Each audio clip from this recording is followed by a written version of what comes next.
Bonjour mes chers amis, bienvenue sur Invitation Sidérale. Je suis Jana et je vais vous parler aujourd'hui du passage de Jupiter dans le signe astrologique du Verseau selon le système sidéral. Il faut savoir que ce système, le système que j'utilise, c'est celui du zodiaque babylonien fixe. C'est le zodiaque le plus ancien de l'humanité qui a été utilisé en Mésopotamie, dans le monde hellénistique, et savoir aussi que le système sidéral est maintenant encore le système principalement utilisé en Inde, dans l'astrologie védique. Donc, selon ce zodiaque babylonien fixe, Jupiter va rentrer dans le signe du Verseau le 10 avril. Et il va rester dans ce signe jusqu'au 17 avril 2022. Donc une année entière pratiquement. C'est normal, Jupiter passe une année par signe et accomplit le tour complet du zodiaque en 12 années de cette façon. Donc à partir de demain pratiquement, pendant une année, l'énergie du Verseau sera exubérante et en expansion. Avec une petite exception, quand Jupiter va devenir rétrograde et va retourner dans le signe du Capricorne pour quelque temps. Ça va arriver exactement, je vais vous dire les dates. Jupiter va rentrer à nouveau dans le signe du Capricorne le 5 septembre et va y rester jusqu'au 28 novembre. Donc pendant un mois et demi, 2 mois pratiquement, il y aura un retour dans le signe du Capricorne tout en étant rétrograde une grande partie du temps. C'est important puisque ça va nous donner un aperçu sur les événements, bien sûr, qu'il va produire. Ok. Il y a aussi quelque chose de très important quant à son mouvement, c'est sa station. C'est-à-dire que avant de devenir rétrograde, Jupiter aura ce qu'on appelle une station. Il va rester sur les mêmes degrés pendant presque 3 semaines. C'est une période très très longue pour une planète et du coup qui est très importante. Ça veut dire que cet endroit du zodiaque est vraiment très très très stimulé. Et cette station de Jupiter va se produire entre le 8 juin et le 25 juin. Pratiquement tout le mois de juin. Et elle va arriver dans le 7e, 8e degré du signe du Verseau en sidéral. Maintenant, qu'est-ce que c'est Jupiter? Jupiter, vous le savez, c'est le grand bénéfique du zodiaque. Partout où il passe, il apporte abondance, opportunité, connaissance, chance, expansion. Donc du coup, il sera très bénéfique pour les énergies du Verseau. Il va vraiment les utiliser et il va les sublimer. Il va faire en sorte que ça prolifère, ces énergies-là. C'est quoi le Verseau? Maintenant, vous savez, le signe du Verseau, c'est un signe d'air. Donc premièrement, c'est un signe sociable, intellectuel, et qui est relié avec les grands groupes qui se forment par intérêt commun, par exemple tous les clubs, tous les ONG, les réseaux sociaux ou encore les partis politiques, etc. Toutes sortes de regroupements que vous pouvez imaginer entre personnes qui ont la même vision, en fait, les mêmes idéaux, la même vision du monde ou de la société ou du domaine tout simplement de vie dans lequel ces personnes se trouvent. Ça pourrait être tout simplement des collectifs de travail aussi. Ça pourrait être des groupes d'amis, etc. En tant que signe d'air, le Verseau est un signe très intellectuel aussi, gouverné à la fois par Saturne, qui est son maître traditionnel et qui donne une certaine rigueur en fait à cet intellect et apporte le côté scientifique du Verseau.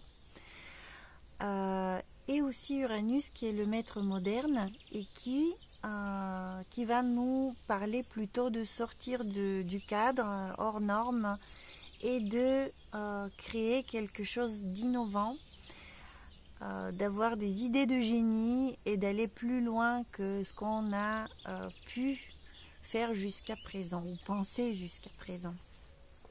Dans ce sens, le signe du Verseau est en lien en effet avec la science, surtout les sciences exactes, la physique, astronomie, astrologie, astrophysique, donc tout ce qui concerne l'espace et tout ce qui concerne les communications, le transfert de communication, comme c'est le cas pour les réseaux sociaux. C'est un mélange vraiment entre le Verseau et les Gémeaux, les réseaux sociaux, puisqu'il s'agit quand même de regroupements, de grands groupes concrets sur ces réseaux. Il y a aussi tout ce qui touche l'espace, l'aéronautique, tout ce qui est aérien en fait.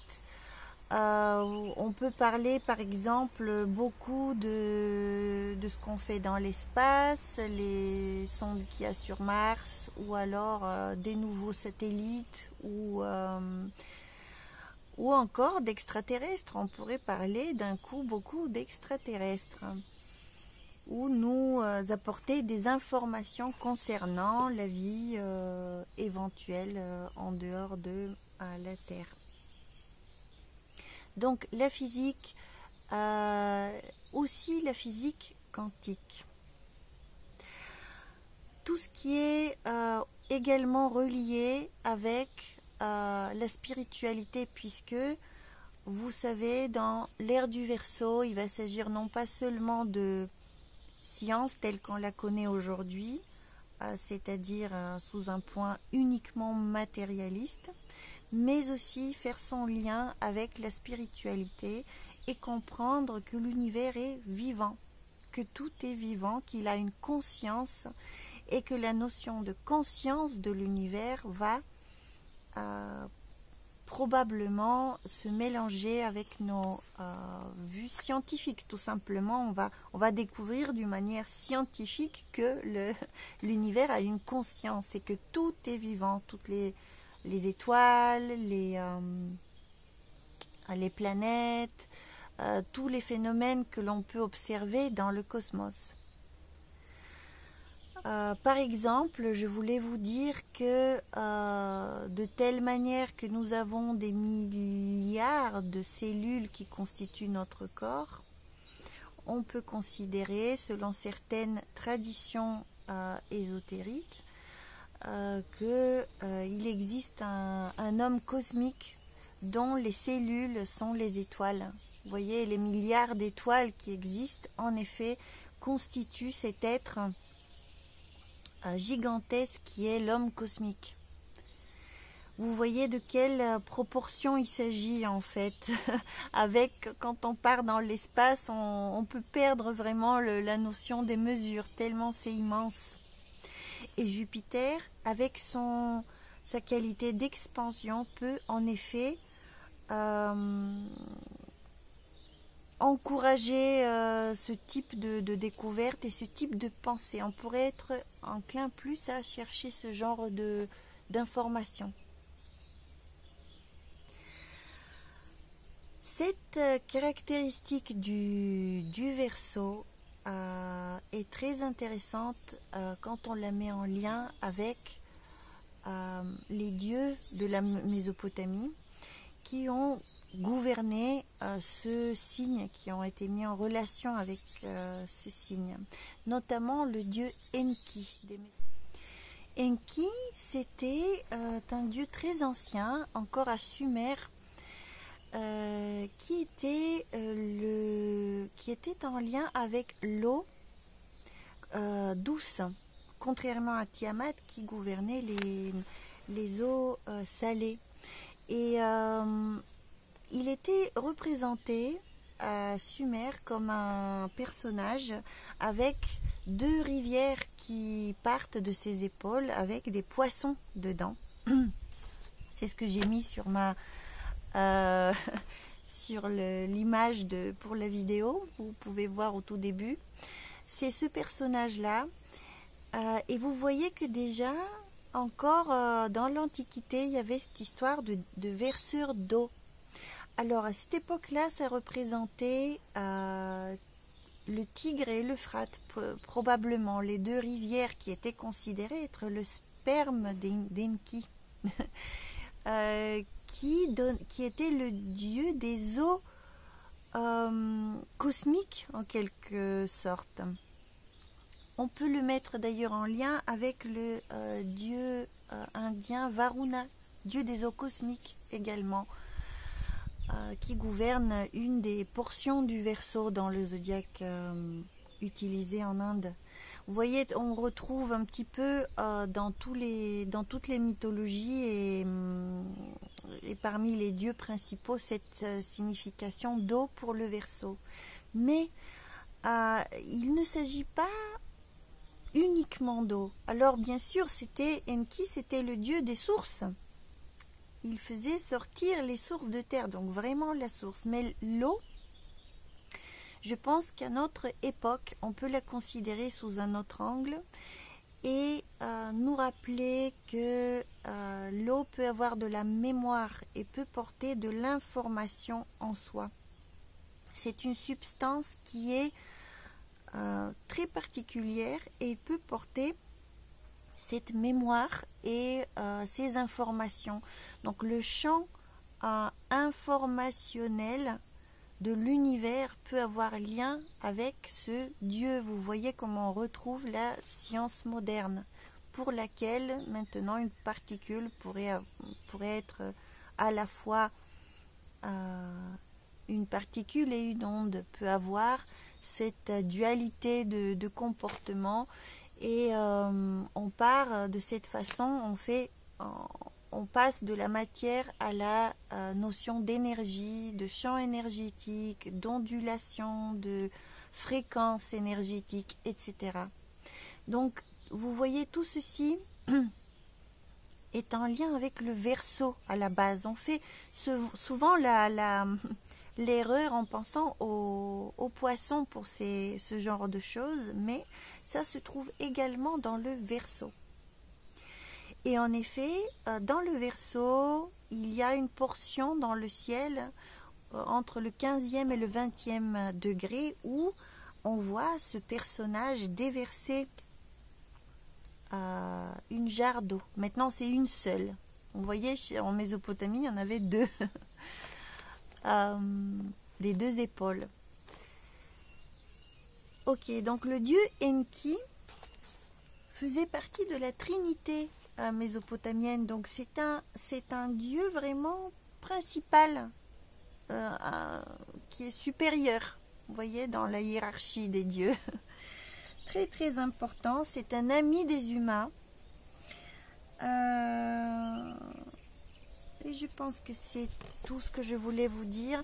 C'est important de savoir, c'est un ami des humains. Il donne naissance au dieu Marduk aussi, qui est Jupiter. Et vous voyez maintenant, Jupiter se trouve dans un signe qui est géré par son père. Enfin, c'est pas dans tous les mythes son père, mais on le retrouve quand même beaucoup. Il y a des variantes. Et tout ceci pour vous dire que ce sont 2 énergies qui sont très compatibles. L'énergie de Jupiter, l'énergie du Verseau, leur symbolisme dans la mythologie. et on peut s'attendre vraiment à des effets très bénéfiques, surtout que Enki était considéré comme l'organisateur de l'univers. Organisateur, vous voyez les lois cosmiques en fait. Et quand vous faites de l'astronomie ou de l'astrophysique, il s'agit exactement de ceci. Il manque juste cette dimension spirituelle qui va se développer en fait avec le temps, en allant vers l'ère du Verseau, puisque nous sortons d'un moment très matérialiste de l'histoire des sciences en ce moment. De cette façon, le Verseau a aussi un lien avec la philosophie, tout ce qui concerne l'espace et le temps. Vous savez, cette histoire d'espace-temps, philosophie et comment considérer les choses philosophiquement. Et quand vous avez Jupiter en même temps dans ce signe qui est un professeur né, qui est relié à la connaissance, etc., ça veut dire que tout ceci va proliférer. Si vous voulez apprendre, par exemple, dans un de ces domaines-là, c'est bénéfique. C'est vrai, il y aura l'énergie disponible. Vous aurez de la chance avec ces connaissances-là. Vous aurez les informations qui vont arriver toutes seules, sans les chercher. C'est ce genre de synchronicité en fait qui peut se produire quand Jupiter est en Verseau. Beaucoup de synchronicité. Et il y a un lien en effet avec le signe des Poissons, puisque Enki a créé un temple dans la mer, et ce temple dans le ciel, ça est représenté par la constellation de Pégase avec une des étoiles d'Andromède. Ça fait un très grand carré qui forme un champ. C'était d'ailleurs le nom de la constellation autrefois. Et c'est le début des Poissons. C'est la fin du Verseau, début des Poissons. Donc vous voyez, l'énergie après continue. On peut dire que c'est ce dieu Enki, il se place sur deux signes presque du zodiaque. Il y a une continuité. Ce qu'on peut sentir entre les personnes qui sont Verseau et celles qui sont Poissons. Il y a quelque chose de commun entre ces deux signes. Et donc, tout ce qui concerne ces connaissances-là, tout ce qu'on appelle New Age même maintenant, etc., peut être stimulé, mais aussi la science telle qu'elle. Et maintenant, je vais vous parler un petit peu de la première partie seulement du Verseau, pas de cette dernière partie, puisque elle va être active plutôt en fin de période, c'est-à-dire au printemps prochain. Maintenant, quand Jupiter va rentrer dans le signe du Verseau, il y a autre chose à considérer. Premièrement, je vais vous donner quelques indices à partir de l'astrologie védique, qui, vous savez, a cette notion de nakshatra, de division du zodiaque et même de chaque signe du zodiaque en 2 portions et demie. Donc c'est cette première portion du zodiaque chez les Indiens s'appelle Dhanishta. Elle est représentée par un tambour, et elle nous parle de musique également et de danse. Donc il y a une sous-tonalité de créativité au début de signe de Verseau. Et ceci veut dire que dans les premiers mois, quand Jupiter va rentrer dans ce signe, ça va stimuler beaucoup les artistes.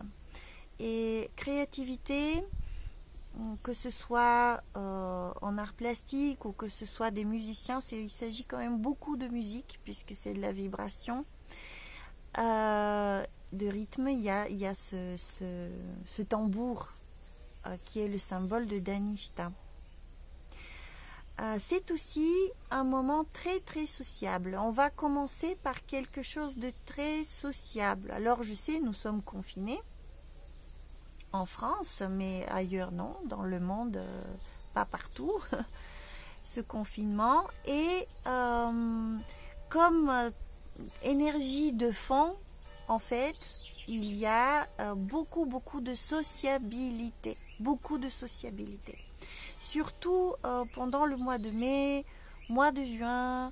Vraiment, il y aura d'autres facteurs astrologiques qui vont se rajouter, notamment un Mercure qui va devenir visible, la Vénus qui va devenir visible, et puis ils vont traverser le signe du Taureau d'abord, mais puis le signe du Gémeaux où se trouve en ce moment Mars. Bon, je ne vous fais pas toutes les influences, mais sachez juste qu'il y a beaucoup d'autres facteurs qui rajoutent de la communicativité et que ces énergies sont très stimulées en ce moment. Communication.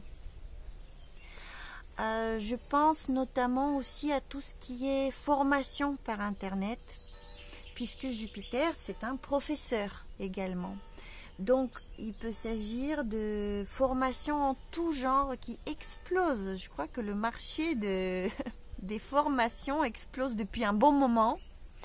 Mais là, ça va être un moment fort. Et donc, en lien avec cette communication, on peut avoir en effet des nouveaux regroupements avec des amis qui se font des nouveaux amis, nouvelles amitiés. C'est très amical comme ambiance. Vous voyez, il y aura beaucoup d'amour en fait dans l'air, mais c'est de l'amour fraternel, amical. Retrouver nos semblables. Je crois qu'après cette période de confinement et de problèmes depuis toute l'année dernière, il y aura vraiment un souffle de l'air frais. Vous imaginez quand les restaurants vont ouvrir, je crois que ça va être très sociable. Et que les restaurateurs vont faire peut-être un grand chiffre d'affaires. Puisque, attention, Jupiter, c'est aussi l'abondance matérielle et va aspecter Vénus et Mercure, et donc qui vont être dans le signe du Taureau au départ, et puis dans les Gémeaux. Donc tout ceci parle d'affaires, faire des affaires. C'est un moment propice pour les affaires. Autre chose, avec l'histoire de communication qui s'ouvre, je pense, c'est aussi à cette proposition de passe sanitaire digital, vous savez, pour ouvrir les frontières, puisque nous avons eu toutes ces dernières années énormément de planètes dans le signe du Capricorne qui parlent de frontières, limites, fermeture, etc., isolement, confinement. Vous pouvez voir ma vidéo sur Saturne, la dernière. Vous verrez les détails de tout ceci. Maintenant, il y a une ouverture. Et avec les signes qui sont concernés, le Verseau, les Gémeaux, etc., et aussi Uranus qui est dans le Bélier, etc., à mon avis, il y aura aussi une explosion dans les voyages. Beaucoup de voyages. Ça va s'ouvrir, ça va bouger. Quand je dis explosion de voyage, j'espère qu'il n'y aura pas de vraies explosions, mais disons qu'il y a une composante martienne dans toutes ces configurations, autant par le signe du Bélier où se trouve maintenant Uranus en sidéral, autant par Mars qui passe dans le signe du Gémeaux et qui amener une certaine agressivité, des explosions et des accidents, etc. Mais il faut savoir que les aspects que toutes ces planètes vont former entre elles ne sont pas stressants. Donc, bon, peut-être que ce sera juste vraiment très actif. Il y aura beaucoup d'activités intellectuelles, peut-être de l'agressivité,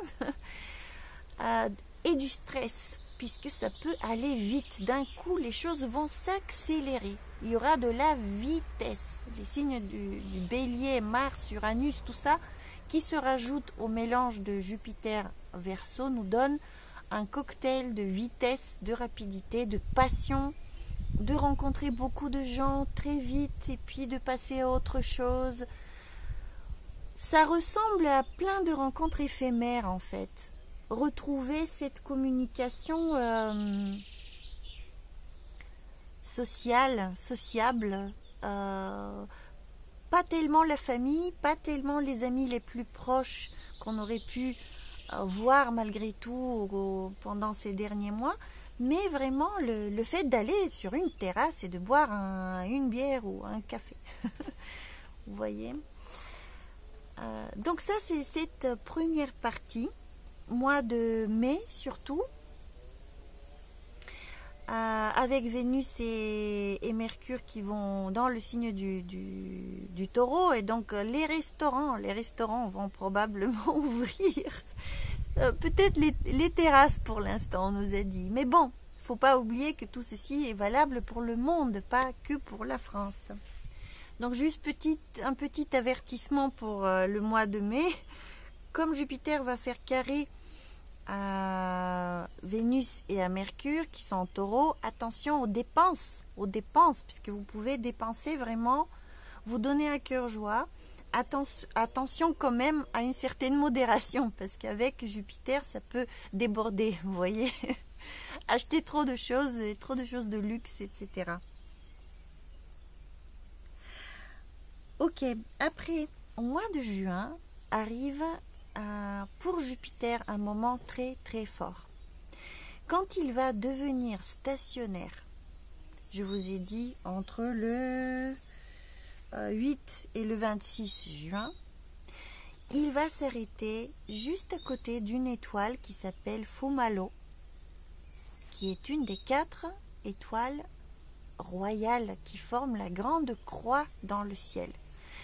Ces étoiles sont si importantes qu'en fait le zodiaque babylonien fixe était créé en fonction de leur axe, surtout de l'axe taureau Scorpion avec Aldébaran et Antares, mais de l'autre côté vous avez Régulus dans le Lion et Fomalhaut dans le Verseau. C'est une étoile qui a été mentionnée dans des textes très anciens, qui fait partie de la tradition hermétique. Et elle fait partie d'une constellation Poisson austral. Elle se trouve au sud de l'écliptique.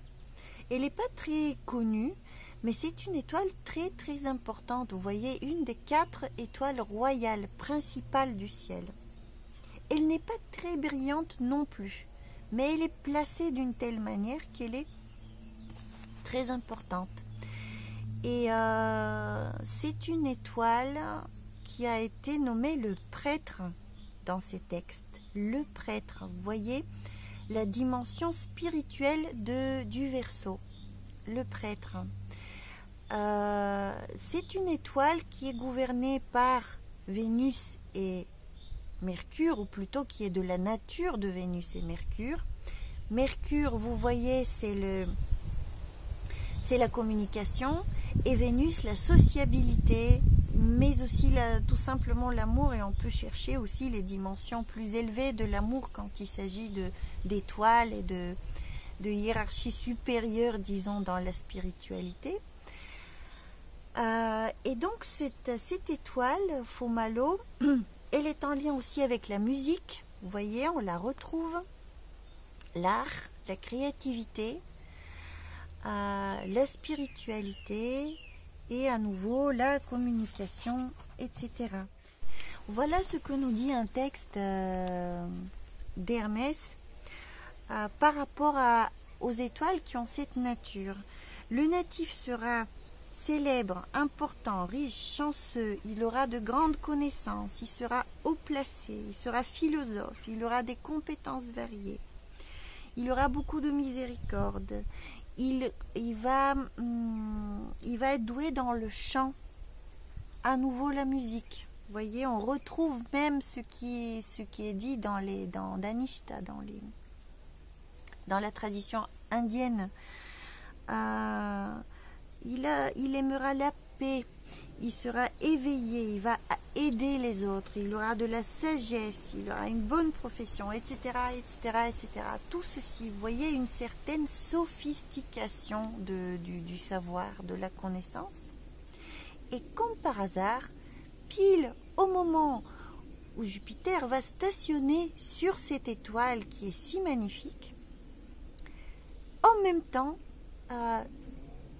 Vénus et Mercure qui viennent de se montrer en étoile visible là, qui seraient déjà montrées, c'est fin avril en réalité, ils vont se montrer en étoile visible, donc très forte, très jeune, très riche d'énergie, très neuve, très active. Ces deux planètes à ce moment-là vont passer dans le signe, je vais vous dire ça. Voilà, Vénus sera dans le signe de Gémeaux pendant ce temps-là, donc trigone à Jupiter.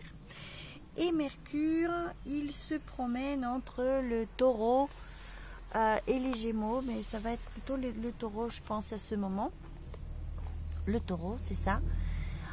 Donc, il crée un carré avec Jupiter. En tout cas, il y a des aspects avec Jupiter, vous voyez, les deux planètes qui sont de la nature de l'étoile sur laquelle il se pose.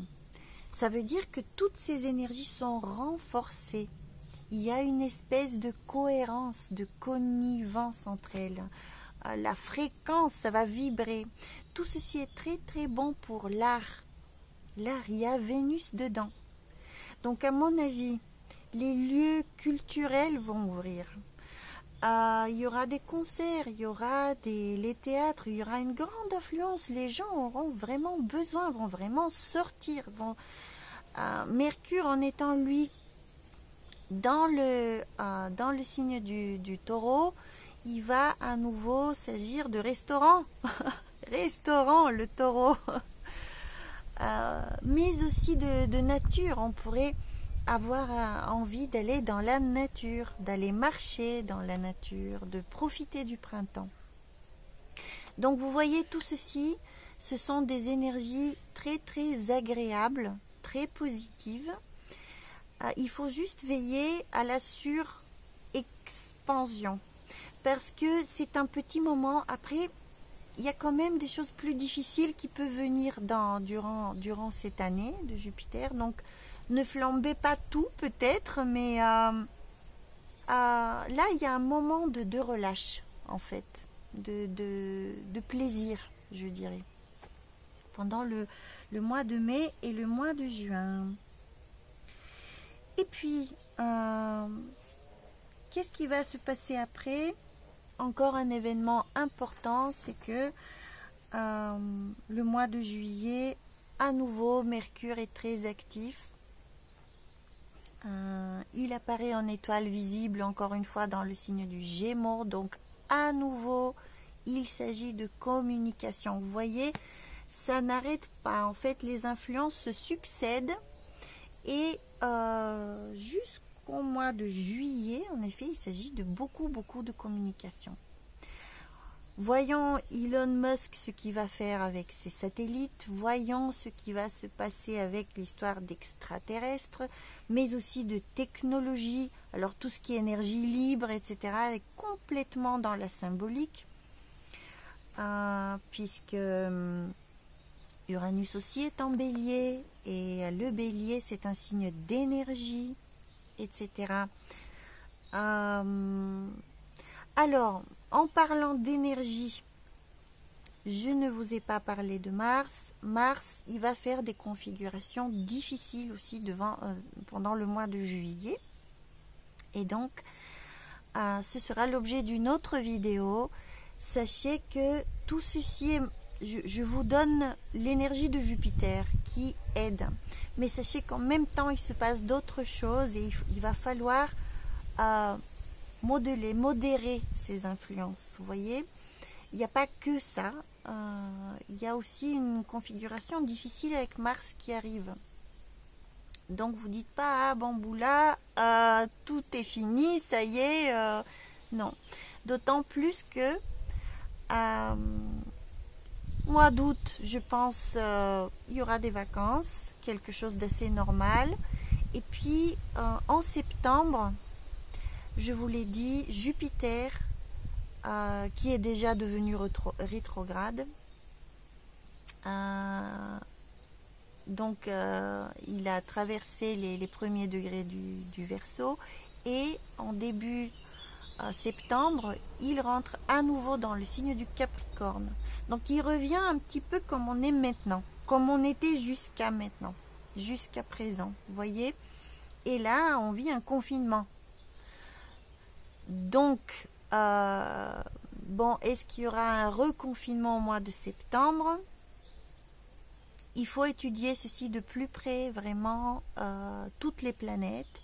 Mais au niveau de Jupiter, vous voyez, il revient comme il était jusqu'à présent, en exil. En Capricorne, il était en exil. Très, très, très affaibli, avec à côté un Saturne immensément puissant qui est chez lui. Vous voyez? Donc, il y aura ce petit bémol qui va se produire au début de la rentrée, en réalité. Et puis, Jupiter va quitter, il va devenir direct à nouveau, et donc il va quitter le signe du Capricorne au mois de novembre. Je vous l'ai dit, c'est le 28 novembre. Après, à partir de cette date, il va traverser tout le signe du Verseau d'un coup. Il va traverser à nouveau toutes ces énergies dont je vous ai parlé. Bon, avec des variations un peu, parce que entre-temps, les autres planètes ont bougé. Et au mois d'avril de l'année prochaine, il rentre dans le signe du Poisson sidéral, où à nouveau, il sera extrêmement puissant. Il y a une conjonction magnifique qui va se faire au mois d'avril, avec Neptune, avec Vénus. À nouveau, il y a Enki dans le ciel, la constellation de Pégase, etc., etc. Je pense qu'il y aura un très très grand espoir pour l'humanité. Mais ça commence déjà. Ça commence, l'espoir revient, nos liens reviennent d'une nouvelle manière. Peut-être il y aura des nouveaux réseaux sociaux, des nouvelles manières d'apprendre, des nouvelles manières de voyager, des nouvelles manières de communiquer, et aussi beaucoup le faire. Du bon pour les artistes, pour la créativité. Et n'oublions pas que le Verseau, c'est un signe de liberté. La liberté d'être différent, la liberté d'être soi-même, d'être extravagant, d'être hors norme, d'être libre. Ceci n'est pas toujours très visible peut-être pour le monde extérieur, mais cette liberté, elle peut être prise à l'intérieur.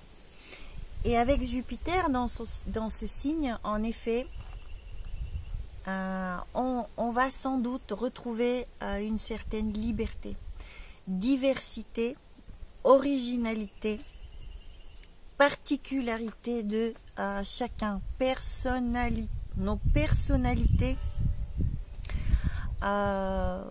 vont être respectées sans doute plus. Vous voyez, aller vers une vraie diversité et une vraie tolérance dans la société. Tolérance par rapport aux différentes opinions, etc. C'est ce que Jupiter donne dans le Verseau. Si on avait Saturne dans le Verseau, c'est autre chose. Là, on irait peut-être dans un certain... il y aura sans doute plus de normes. Mais avec Jupiter, c'est plus tolérant. Avec Jupiter, le danger, c'est aussi d'être un peu trop élitiste, de devenir un peu trop hautain par rapport à ses connaissances et de dire oui, je connais comment la société doit être faite et je veux que mon opinion soit respectée et que vous êtes des profanes, ou vous n'êtes pas assez éduqués, vous êtes des beaufs, ou vous ne comprenez rien. Vous voyez, les personnes qui ont fait des études ou qui sont très éduquées comme ça leur ego peut un peu flamber avec Jupiter. Donc attention à l'arrogance intellectuelle aussi. Vous voyez, c'est un des dangers. Mis à part le fait de flamber trop de sous. Mais sur le plan des idées, c'est là qu'il faut faire attention. Pas se disperser non plus. Peut-être avoir trop d'idées d'un coup, avoir trop d'informations d'un coup, pas savoir les trier, pas savoir les choisir, pas savoir les hiérarchiser, les utiliser de manière posée et constructive. Vous voyez, ça c'est un des autres dangers. C'est plutôt une période d'ouverture, donc il peut y avoir plein de choses, mais peut-être difficulté à se concentrer, difficulté à choisir, difficulté à garder un rythme, comment dire, posé. C'est effervescent. Vous voyez, beaucoup d'idées, beaucoup de rencontres, etc. Et j'ai oublié quelque chose de très important. Très important, c'est bien, je vous le laisse pour le dessert. À la fin, la cerise sur le gâteau. C'est que ce début du mois de la constellation du Verseau et l'étoile Fomalo nous parle de guérison, de médecine. Ceci veut dire une médecine, vous savez, même chez les Indiens, la deuxième nakshatra de ce signe qui est Shatabhishak s'appelle les 100 médecins. Et elle porte même ce nom. Pourquoi? Puisque on retrouve dans cette portion du ciel des planètes, des énergies qui, quand elles sont actives dans une personne, donnent des chamans, des guérisseurs, mais aussi tout simplement des médecins. Surtout, il peut s'agir de guérison. Alors, vous voyez, c'est une guérison holistique déjà. Mais comme c'est un signe d'air, il peut s'agir du mental, et donc pour soigner des maladies psychiques, mais aussi des maladies qui sont difficiles à détecter, difficiles à traiter. Et quand je pense au virus si connu, il est en effet assez mal connu, difficile à soigner. Pour l'instant, les médicaments qui ont été proposés n'ont pas été acceptés communément, encore moins en France. Vous savez, c'est vaccin ou rien. Donc, il est probable qu'à ce moment-là, surtout pendant la station de Jupiter au mois de juin, nous trouvons collectivement, en tant qu'humanité, un médicament et qui sera autre que le vaccin, autre chose, nouveau, quelque chose de nouveau, quelque chose que la science va donner, quelque chose que cette médecine holistique aussi peut donner, mais c'est une portion du ciel qui parle de guérison et de médecin, de médecine. Ça, c'est très important pour ce qui nous arrive, et également porte beaucoup d'espoir. Donc, j'espère que vous allez profiter pleinement de ces énergies de Jupiter, de ce grand bénéfique. Je vous remercie de votre attention et à bientôt.